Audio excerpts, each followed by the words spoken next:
Today's episode of the More You Know podcast is brought to you by CrowdQuestion, a brand new social communication platform focused on connecting crowds to bring everyone closer to their community, as well as enhancing any occasion. Rather than being a social media platform focused on content and advertising, they're focused on communication and connection. Learn more about the platform and download the app free at crowdquestion.com.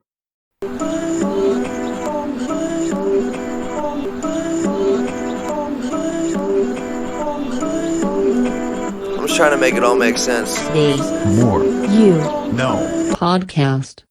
Today I want to read a conversation between the Dalai Lama and Howard C. Cutler regarding conquering fear and hatred, shared in their book The Art of Happiness. The Dalai Lama starts off by saying, generally speaking, there are many different kinds of afflictive or negative emotions, such as conceit, arrogance, jealousy, desire, lust, closed-mindedness, and so on. But out of all of these, hatred and anger are considered to be the greatest evils, because they are the greatest obstacles to developing compassion and altruism, and they destroy one's virtue and calmness of mind. In thinking about anger, there can be two types. One type of anger can be positive. This would be mainly due to one's motivation. There can be some anger that is motivated by compassion or a sense of responsibility. Where anger is motivated by compassion, it can be used as an impetus or a catalyst for a positive action. Under these circumstances, a human emotion like anger can act as a force to bring about swift action. It creates a kind of energy that enables an individual to act quickly and decisively. It can be a powerful motivating factor. So, sometimes that kind of anger can be positive. All too often, however, even though that kind of anger can act as a kind of protector and bring one extra energy, that energy is also blind, so it is uncertain whether it will become constructive or destructive in the end. So even though under rare circumstances some kinds of anger can be positive, generally speaking, anger leads to ill feelings and hatred, and as far as hatred is concerned, it is never positive. It has no benefit at all. It is always totally negative. We cannot overcome anger and hatred simply by suppressing them. We need to actively cultivate the antidotes to hatred. Patience and tolerance.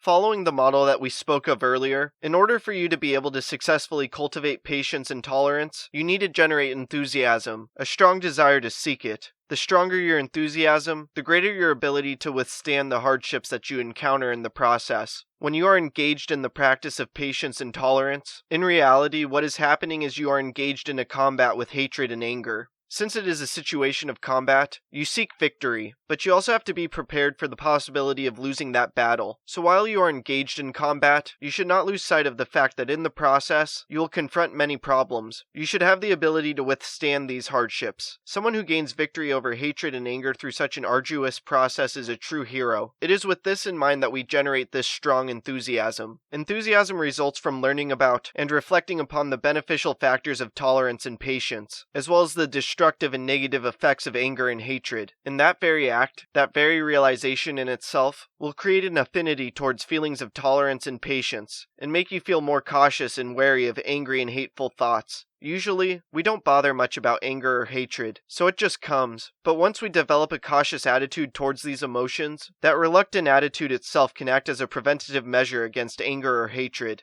The destructive effects of hatred are very visible, very obvious and immediate. So, this anger and hatred tends to throw you into a state of confusion, which just serves to make your problems and difficulties so much worse. Even at the physical level, hatred brings about a very ugly, unpleasant physical transformation of the individual. At the very instant when strong feelings of anger or hatred arise, no matter how hard the person tries to pretend or adopt a dignified pose, it is very obvious that the person's face looks contorted and ugly. There is a very unpleasant expression, and the person gives out a very hostile vibration.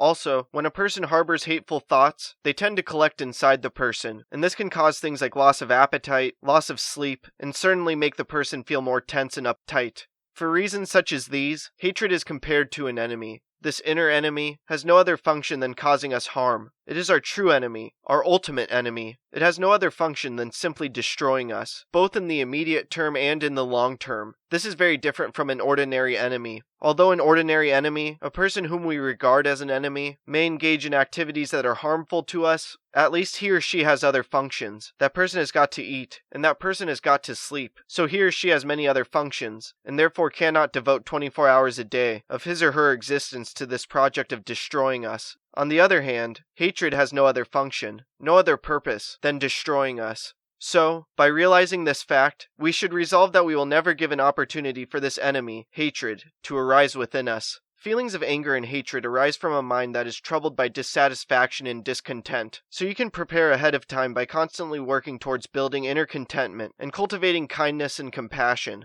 This brings about a certain calmness of mind that can help prevent anger from arising in the first place. And then when a situation does arise that makes you angry, you should directly confront your anger and analyze it. Investigate what factors have given rise to the particular instance of anger or hatred. Then, analyze further, seeing whether it is an appropriate response, and especially whether it is constructive or destructive. And you make an effort to exert a certain inner discipline and restraint, actively combating it by applying the antidotes, counteracting these negative emotions with thoughts of patience and tolerance. Of course, in working towards overcoming anger and hatred, at the initial stage you may still experience these negative emotions, but there are different levels. If it's a mild degree of anger, then at that moment you can attempt to directly confront it and combat it. However, if it's a very strong negative emotion that develops, then at that moment, it might be very difficult to challenge or to face it. If that is the case, then at that moment it may be best to simply try to forget about it. Think of something else. Once your mind is a little bit calmed down, then you can analyze, you can reason.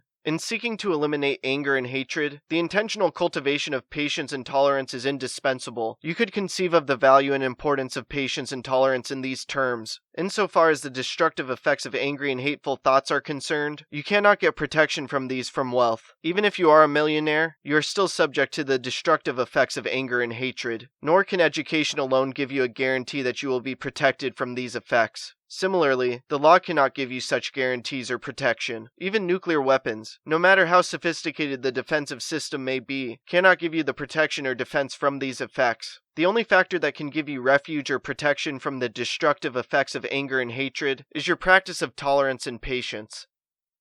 I hope this talk makes a positive impact in your life. Please subscribe to the podcast wherever you are listening or watching it. Check out other episodes. Leave a review. Follow the podcast on social media at More You Know Pod, and sign up for Crowd Question to ask me questions about the episode. Again, thank you for listening as we propel through podcasting with the more you know. I'm